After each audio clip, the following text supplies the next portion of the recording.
Hello दोस्तों, आपका पुनः स्वागत है आपके अपने चैनल पर। आज हम सीए के बारे में विस्तार से जानेंगे, क्योंकि सीए अब लागू हो चुका है। वह सीए की क्या फंक्शन है, वह सीए क्या है, वह सीए की फुल फॉर्म क्या है, वह सीए को क्यों लागू किया गया है, इसके रीजन क्या है, सारे की सारे पॉइंट इस क्लास में जानेंगे, विस्तार से जानेंगे। इस क्लास को पूरा देखना, स्किप मत करना, तभी आपको समझ में आएगा।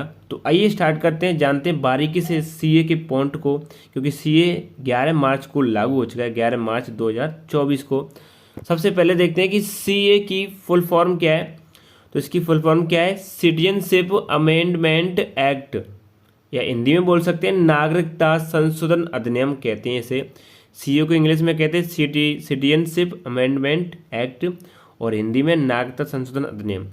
अब देखते हैं सीए क्या है। अब ये सीए क्या है तो जान लेते हैं इसको, सीए के बारे में विस्तार से।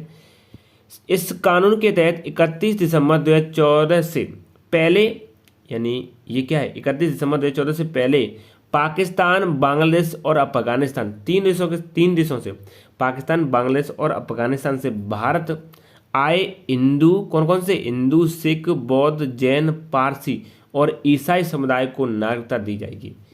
सीए एक्ट के तहत जो व्यक्ति, समझिए, 31 दिसंबर 2014 से पहले जो पाकिस्तान, बांग्लादेश और अफगानिस्तान से आ गए हैं, कहाँ पर, इंडिया में, जो कि हिंदू हो सकते हैं, सिख हो सकते हैं, बौद्ध हो सकते हैं, जैन हो सकते हैं, पारसी और ईसाई, मुस्लिम को छोड़कर ये हो सकते हैं जिनको नागरिकता दी जाएगी। ये है सीए। अब देखो, जो पहले आ गए हैं 2014 से, अब यहाँ पर रह रहे हैं, वैध या अवैध, तो क्या है, वो उनको समय भी काफ़ी हो गया है, यानी 6 वर्ष से ऊपर हो गया है, तो उनको नागरिकता दी जाएगी, लेकिन मुस्लिम को नहीं। ये ऐसी है। अब देखते हैं सीए को पारित किया गया। सीए को पारित कब किया गया था? तो 11 दिसंबर 2019 को संसद में पारित किया गया था। अब सीए की इसकी और इम्पोर्टेंट फैक्ट क्या है, अगर इसके नुकसान क्या है, इसके फायदे, ये भी देख लेते हैं। अगर सीए लागू होता है, यानी सीए लागू हो गया 11 मार्च 2024 को, तो इसमें क्या है कि असम में जो 20 लाख से ज़्यादा हिंदू बांग्लादेशी अवैध रूप से निवास कर रहे हैं, जो कहाँ से आ गए हैं, बांग्लादेश से आ गए हैं, किसी कारणवश, प्रतिगमन के कारण या फिर किसी कारणवश, जो कि ये दावा साल 2019 में वहाँ की स्थानीय संगठन कृषक मुक्ति संग्राम कमेटी ने किया था। यही हालात बाकी राज्यों के, मतलब, तो ये क्या है कि ये बाहर से आ गए हैं। अब वहाँ पर उनके कब वहाँ पर रहेंगे तो उनके स्थान भी चिनेंगे, उनकी कला संस्कृति, ये सब में फर्क पड़ेगा। तो इसलिए क्या है कि पूर्वोत्तर भारत के जो 7 सिस्टर राज्य हैं वो विरोध कर रहे हैं इस सीए का। सब विरोध करने का यही कारण माना जाता है कि उनकी संस्कृति पे, सब पे प्रभाव पड़ेगा। यदि सीए लागू हो जाता तो वो रहेंगे, उनके लिए खाना पीना रहना सब चीज़ चाहिए, तो ये कहाँ से उपलब्ध होगी? वहीं से होगी, उसी क्षेत्र से। तो इसलिए पूर्वोत्तर भारत राज्य और राज्य इसका विरोध कर रहे हैं।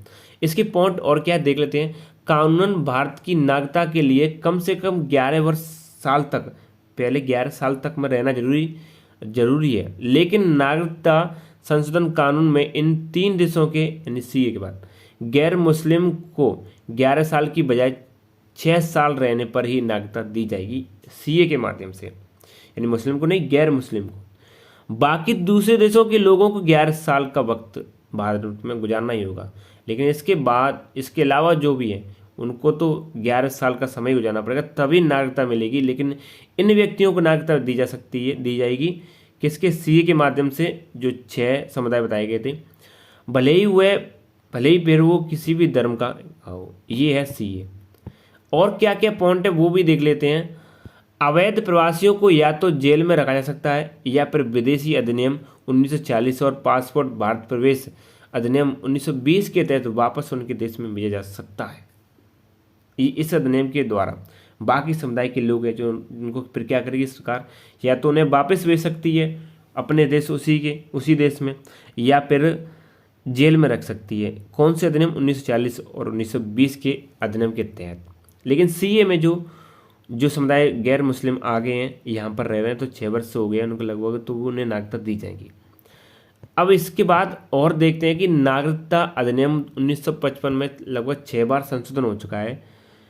कब, कितनी बार? 6 बार, जो कि 30 दिसंबर 1955 को शुरू हुआ या लागू हुआ था। ये भी क्या है, नागरिकता ही अधिनियम है।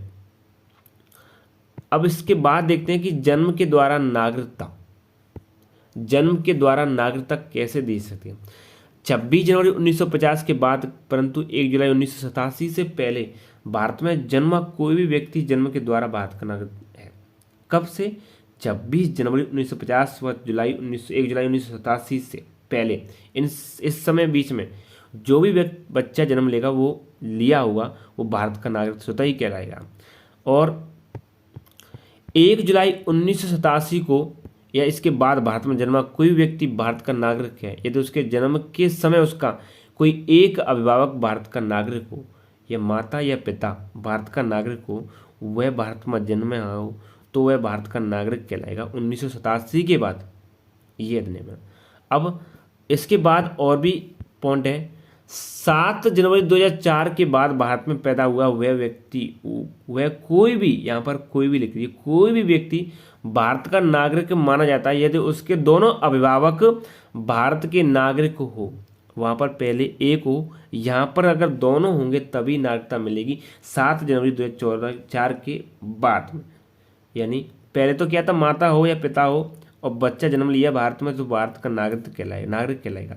लेकिन यहाँ पर क्या है कि 7 जनवरी 2004 के बाद जो भी बच्चा जन्म लेगा भारत में, वह उसके दोनों यानी माता व पिता भारत के होंगे, भारत के नागरिक होंगे, तो ही अभिभावक भारत के नागरिक हो तभी नागरिकता दी जाएगी उस बच्चे को। अब इसके बाद इसके देखते हैं, अभिभावक उसके जन्म के समय पर गैर कानूनी अप्रवासी ना हो तो वह नागरिकता विदेशी हो सकता है। इसके बाद और क्या है, वंश के द्वारा नागरिकता कैसे? तो 26 जनवरी 1950 के बाद परंतु 10 दिसंबर 1992 से पहले भारत के बाहर पैदा हुआ व्यक्ति, यहाँ पर तो क्या भारत में, लेकिन अब बाहर पैदा हुआ व्यक्ति वंश के द्वारा भारत का नागरिक है यदि उनके जन्म के समय उनके पिता भारत के नागरिक थे और उसके माता या पिता में से कोई भी भारतीय मूल का है।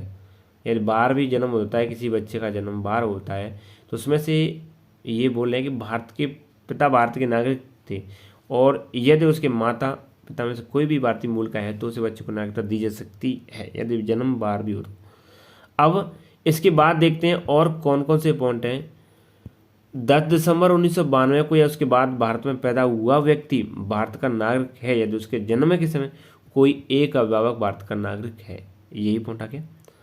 अब 3 दिसंबर 2004 के बाद में भारत के बाद जन्मे व्यक्ति को भारत का नागरिक नहीं माना जाएगा यदि जन्म के बाद एक साल की अवधि के भीतर उनके जन्म को भारतीय वाणिज्य दूतावास में पंजीकृत न किया गया हो तो नहीं माना जाएगा भारत का नागरिक।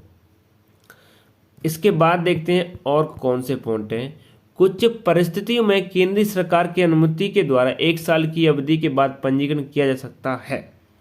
एक भारतीय वाणिज्य दूतावास में अवयस्क बच्चे के जन्म के पंजीकरण के लिए आवेदन देने के साथ अभिभावक को लिखित में उपक्रम को यह बताना होता है कि इस बच्चे के पास किसी और देश का पासपोर्ट नहीं है, तभी मिलेगी बच्चे को नागरिकता। इसके बाद देखते हैं, हाँ ये सभी पॉइंट हो गए जो कि नागरिकता या सीए से संबंधित थे।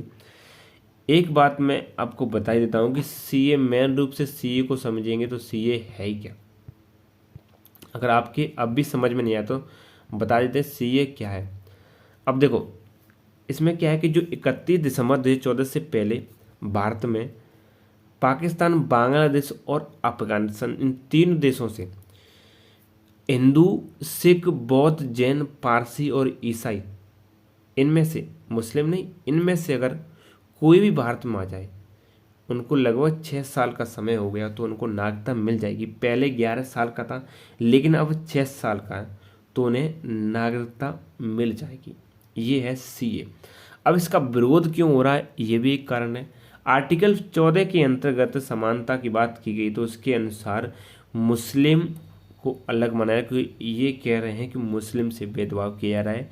दूसरा इसका रीजन ये भी माना जा रहा है अगर सीए लागू होता है तो लागू हो गया 11 मार्च को, तो सीए लागू होने के बाद जो व्यक्ति बाहर से आएंगे, चाहे वो सिख हो, चाहे हिंदू हो, चाहे पारसी हो, चाहे जैन हो, कोई भी हो, मतलब इन 6 समुदाय में से कौन कौन, हिंदू, सिख, बौद्ध, जैन, पारसी, ईसाई में से, तो उनके रोजगार भी छिनेंगे, उनकी जगह छिनेगी, स्थान, क्लास, संस्कृति वगैरह सब चीज़ छिनेगी, तो उनके रहन सहन पर फर्क पड़ेगा, यहाँ के निवासियों पर। तो इसलिए वो विरोध कर रहे हैं। ये थे सीए के बारे में विस्तार से जानकारी। बस आई होप, मैं आशा करता हूँ कि आप समझ गए होंगे सीए के बारे में विस्तार से। बस आपसे रिक्वेस्ट है कि चैनल पर नए तो चैनल को सब्सक्राइब जरूर कर लें और साथ ही बेल आइकन प्रेस कर लें। ज़्यादा से ज़्यादा इस क्लास को शेयर कीजिए। Thank you. मिलते हैं एक और क्लास के साथ।